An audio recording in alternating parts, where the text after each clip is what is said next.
Can a homeless boy, invisible to the world, change the fate of one of the city's most powerful men? Can a single moment of unexpected courage unravel a sinister plot and save a life? At Park Cafe, a haven for the elite where business moguls enjoy their lavish meals, Malik, a street kid in a tattered hoodie, witnesses something no one else notices, a small but deadly secret. As Bernard Green, a renowned real estate tycoon, lifts his spoonful of soup, Malik's sudden outburst shatters the cafe's tranquility. With just a few words, he ignites a chain of events that could expose a dangerous truth or cost him everything. But will anyone believe him? Or will he be silenced before the truth comes to light? Join us in reflecting on this true story. Don't forget to subscribe and hit the bell notification for more daily stories like this. Share your thoughts in the comments and let us know where you are what. We would love to hear from you.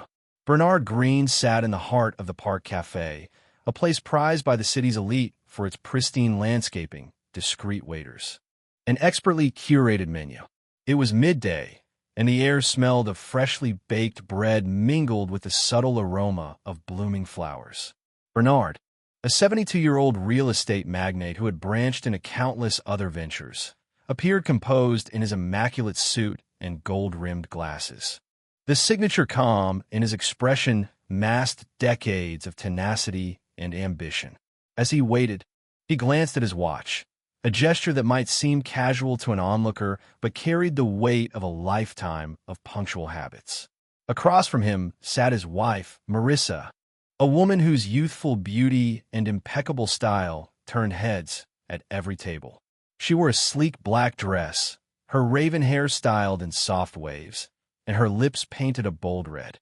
A glittering diamond bracelet winked at her wrist each time she lifted her phone to check messages.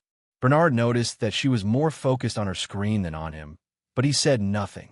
Their lunches were part of a routine they followed meticulously, though neither seemed especially eager to linger in each other's company. Just beyond the edge of the patio, Malik hovered in the shadows. The boy was small for his age, wearing an oversized hoodie with frayed sleeves. His dark eyes were sharp, taking in details most cafe patrons would miss. He was hungry, visibly so, and he scanned the tables for uneaten bread or leftover scraps. This was no new ritual for Malik. He'd been on the streets long enough to develop a survival instinct that compelled him to spot any chance for nourishment. Yet, something else drew his gaze that afternoon. Bernard's table looked especially inviting. A steaming bowl of soup rested before him, and a warm bread roll sat just within reach.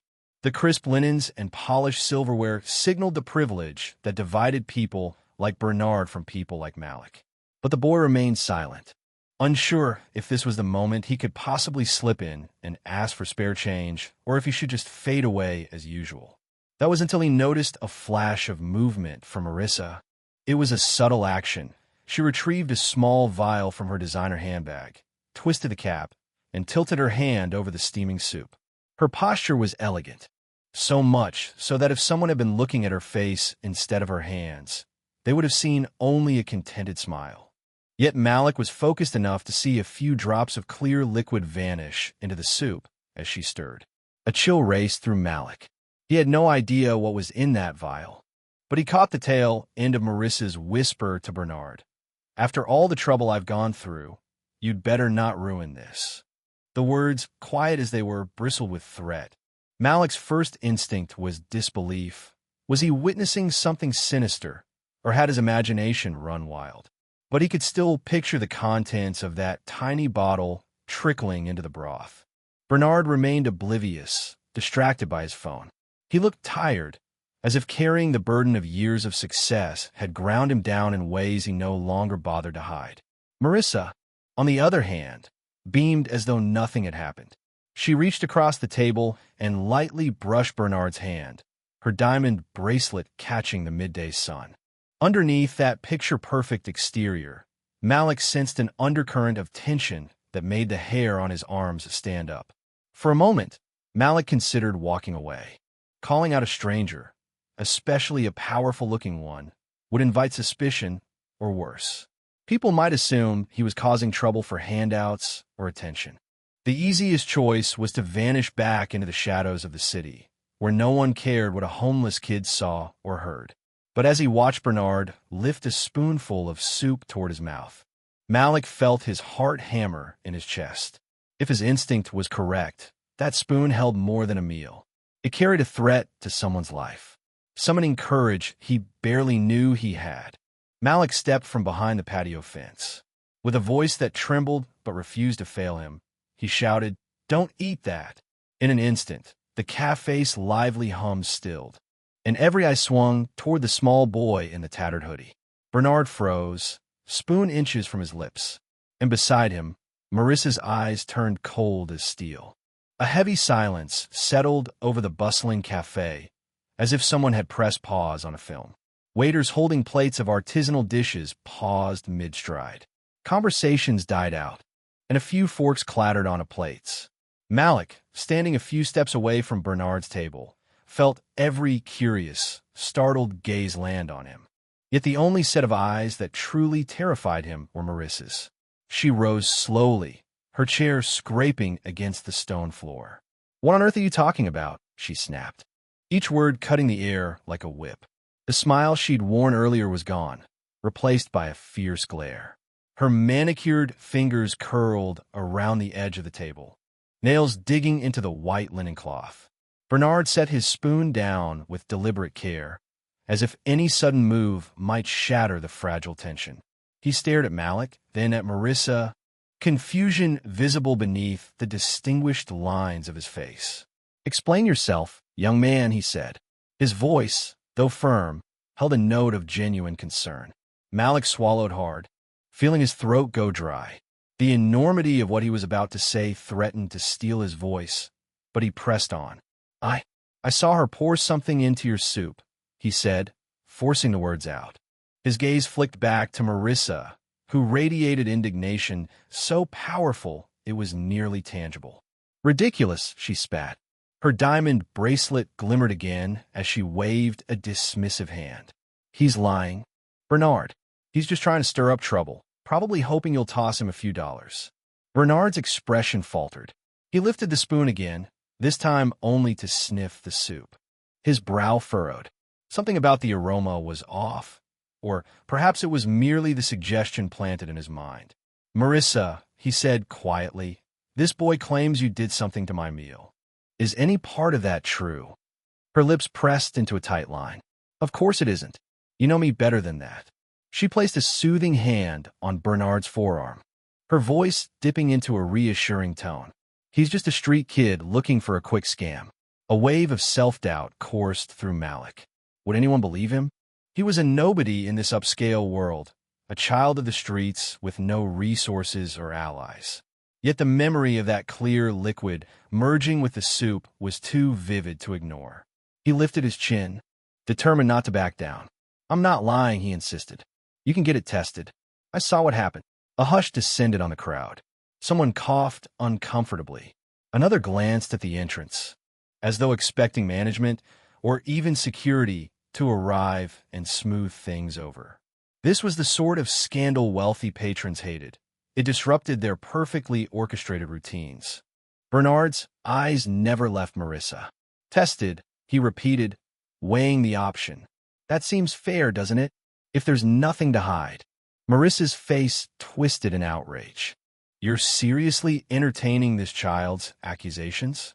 What's gotten into you?" She pulled her hand away from him in a huff. "I've stood by you for years, endured all the scrutiny that comes with your status. And now you won't take my word over some vagrants?" Hearing her venomous words directed at him, Malik felt a hot flush creep up his neck. But he noticed something in Bernard's demeanor that Marissa seemed to miss, a flicker of uncertainty, perhaps even shame. The older man's grip on the spoon tightened, and he set it down again, as if it carried a weight he could no longer handle. "Well," Bernard said slowly, glancing around. Several cafe patrons craned their necks, enthralled by the dramatic scene. "We're certainly not going to settle this by shouting. Let's ask the manager to come out and have them take this dish away for examination." He paused, as if searching for some middle ground that might explain the impossible. "I just want to be sure, Marissa. If there's nothing in it, we can put this behind us. Marissa's eyes widened, panic flickering there before she could hide it. You'd humiliate me like that? She demanded. Make me look like some criminal, all because of a kid's wild accusation? I'm not trying to humiliate you, Bernard insisted. But if he's telling the truth, his voice trailed off, and a somber hush descended again. Malik realized that Bernard was torn. The old man's rational mind told him the accusation was outlandish. Yet the sight of Marissa's sudden tension and the sharp edge in her voice suggested there might be more to the story. He didn't want to believe his own wife could be capable of such a deed. Still, Bernard's business instincts, honed by decades of deals, betrayals, and hidden agendas, warned him that ignoring a potential threat could be dangerous. Folding his arms over his chest, Malik tried to keep his trembling at bay. His conscience reeled. Had he made a grave mistake by speaking up? Or had he done the only thing possible to save a life? Then, with a move that seemed to decide everything, Bernard lifted his phone from the table. It was a calculated gesture, telegraphing his willingness to escalate. I'll call someone to test it myself, he declared. We'll get to the bottom of this, one way or another. Marissa stood rigid, her features taut, and in that moment, Malik understood he'd turned a page that could never be turned back. One of the waiters, lips parted in silent shock, darted into the cafe's interior to summon the manager. The tension in the air thickened, as if the day itself held its breath. Malik could hardly believe what was happening. Moments ago, he was simply a hungry boy watching the world from the sidelines, desperate for a chance to find some morsel of food. Now he was at the center of a confrontation that might tear apart a powerful man's life. He watched Bernard key in a number on his sleek black phone, each tap echoing like a drumbeat in Malik's mind. Across the table, Marissa radiated anger on something else, fear. She was far too poised to let that fear show for long. But each flicker of panic in her expression revealed cracks in her carefully cultivated aura. Bernard remained silent, phone pressed to his ear. The crowd around them seemed to expand and contract, uncertain whether to inch closer for a better view or maintain a respectful distance. The manager soon appeared, a middle-aged man in a tailored suit who wore a look of polite distress. Mr. Green, he said with professional warmth, is there an issue with the meal?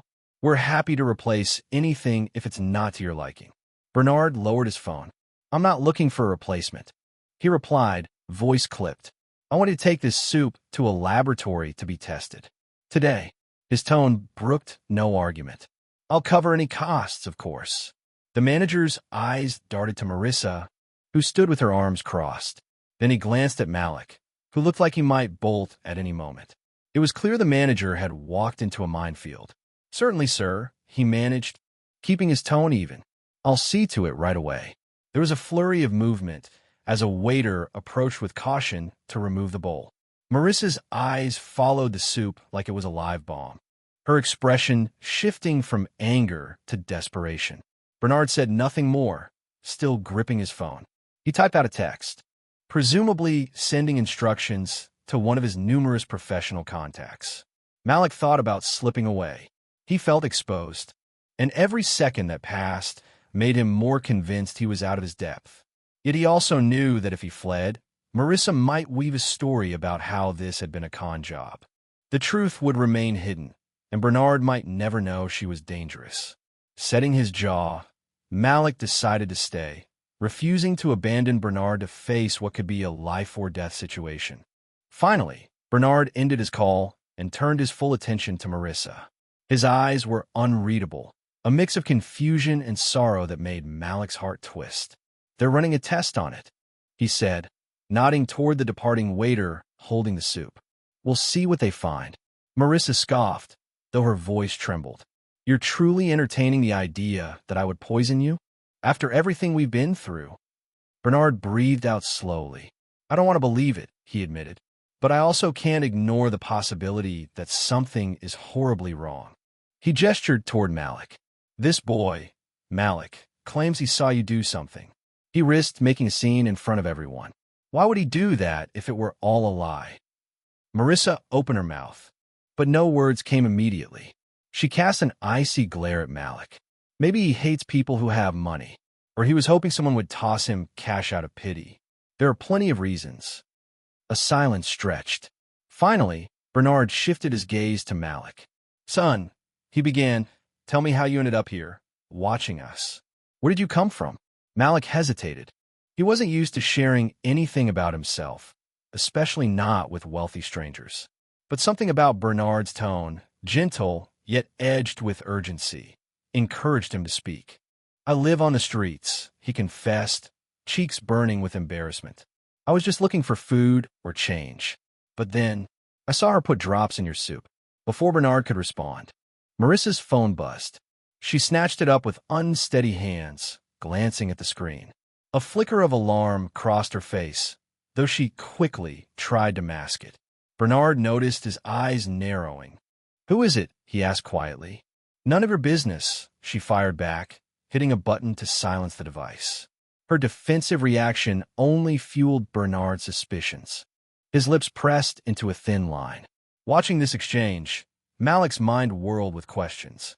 Had Marissa partnered with someone else? Was the message a warning that her plan was falling apart? Anxiety gnawed at him, even as a small voice reminded him that speaking up was the right thing to do. The cafe patrons still hovered, drawn to the unfolding drama. Some whispered behind their hands, while others took discreet photos with their phones. It was evident that by day's end, half the city's social circles would be buzzing with rumors about Bernard Green's scandalous lunchtime reveal.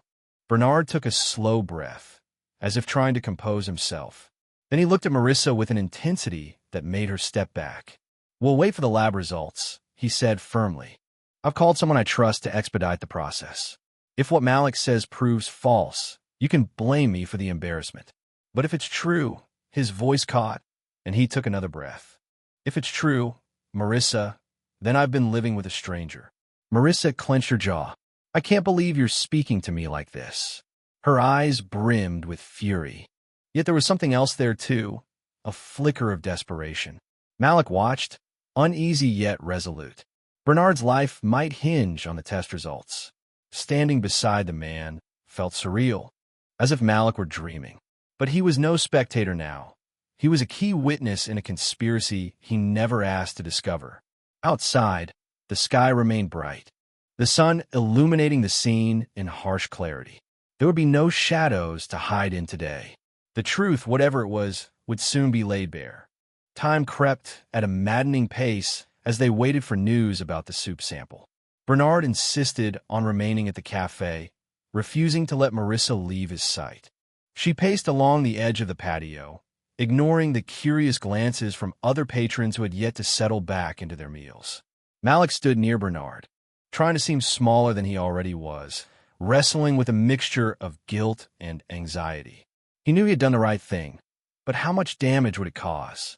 Bernard's phone rang, slicing through the tension like a knife. He immediately answered, stepping away to ensure some semblance of privacy. Marissa halted her pacing, eyes fixed on him. Malik sensed that whatever Bernard heard next would decide everyone's fate. "Are you certain?" Bernard's voice was a taut whisper, yet audible enough for Malik to hear fragments. "Traces of all right. Thank you." He ended the call, closing his eyes for a brief moment before reopening them with a hardened resolve. Slowly, he returned to the table. Marissa spoke first, each word trembling. "Well, what do they say?" Bernard exhaled, looking suddenly older than his 72 years. "They found toxic substances, traces of a compound that's known to cause heart failure in high doses." He stared at Marissa as though he no longer recognized her. A collective gasp spread among the nearest onlookers.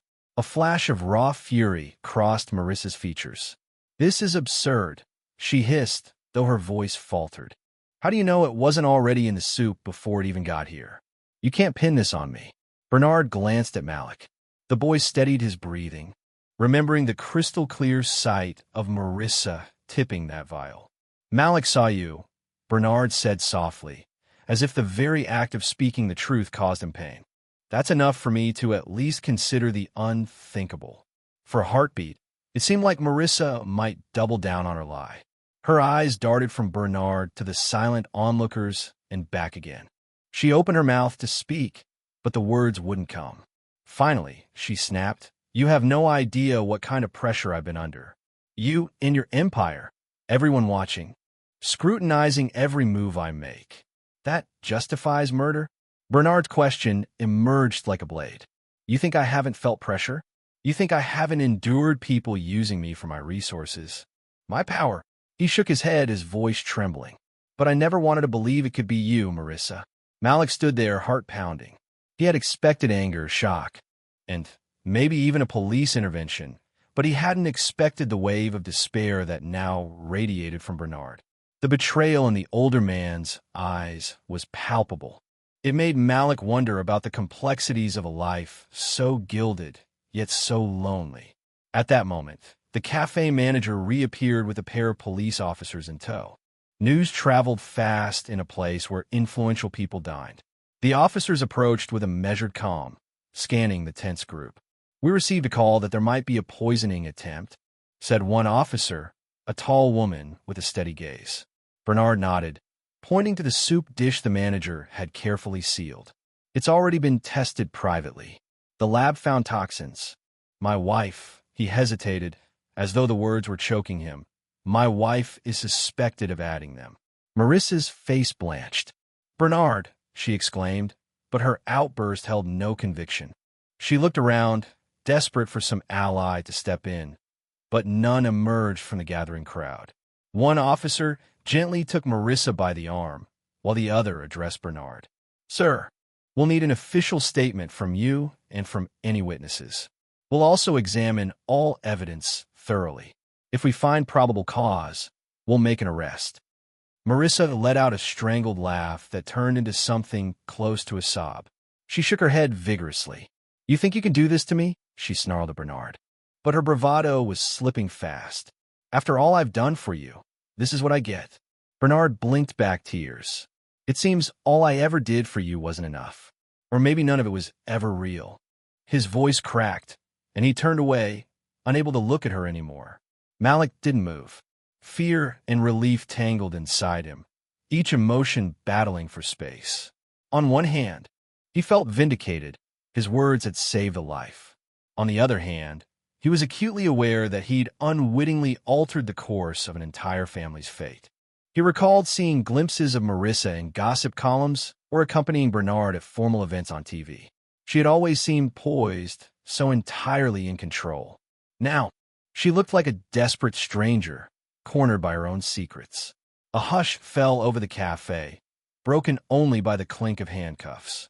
Marissa gave Malik a look so vicious it made him tremble.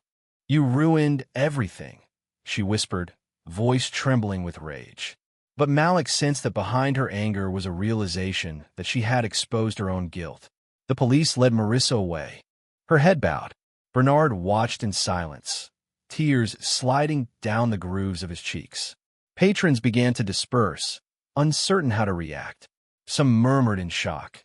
Others slipped out quietly, eager to distance themselves from a scene that would soon dominate city headlines. Shaken, Malik took a step back. He wondered if Bernard would blame him for all of this or if the man would offer thanks. At this point, nothing was certain. All Malik knew was that he had spoken up because it was the right thing to do. Regardless of the outcome, he would carry that truth with him. Bernard turned, catching Malik's eye. There was sorrow there, yes, but also a strange glimmer of appreciation. In that shared look, Malik realized that if he left now, he might never know what became of the man whose life he had saved. The cafe gradually returned to something resembling normalcy, though a somber mood clung to the air like fog. Waiters resumed taking orders, but their steps were subdued, and their conversations hushed. Most of the regular patrons had left, unable to bear the tension. Only a few remained, finishing their meals with uneasy glances toward Bernard and Malik. Bernard stood by the now empty table, the faint echo of sirens still ringing in the distance. His wife, Marissa, was gone, taken by the authorities under suspicion of attempted murder. Malik hesitated near the table, hands stuffed into the pockets of his oversized hoodie, ready to disappear back into the anonymity of the streets if Bernard wanted him gone. A light breeze rustled the trees lining the cafe's perimeter. Bernard finally turned to face the boy who had upended his life for the better. Deep lines of fatigue marked Bernard's face, but there was a gentleness in his gaze. "I owe you more than a thank you," he said quietly. "You put yourself at risk to warn me. Most people would have turned a blind eye." Malik shrugged, trying to hide the tremor in his voice. I couldn't watch. I saw her pour something into your soup. It felt wrong not to speak up." Bernard closed his eyes for a moment, as though absorbing the gravity of it all. "You didn't just save my life," he continued. "You also saved me from living a lie. I suspect Marissa was planning this for a while. I noticed changes in her, distant phone calls, unexplained absences, but I never imagined poisoning." His voice caught on the last word.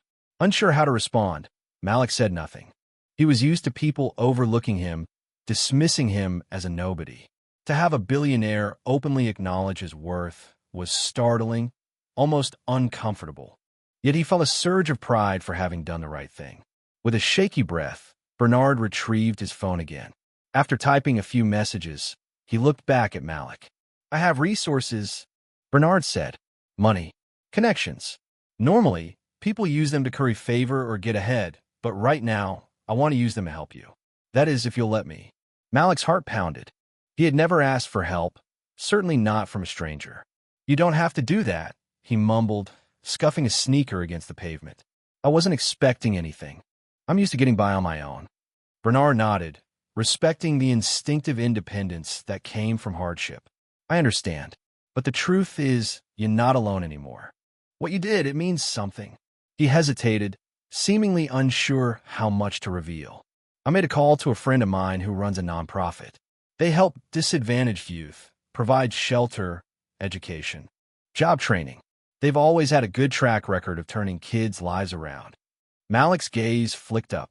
The offer sounded too good to be true, like something from a story he'd once overheard through a library window. A place where he wouldn't have to worry about his next meal. A chance to learn skills, maybe even go to school. Yet hope had a habit of hurting him in the past. "Why would they help me?" he asked softly. "Because I asked," Bernard said simply, his voice tinged with gratitude. "And because you deserve that help. I'll cover any cost.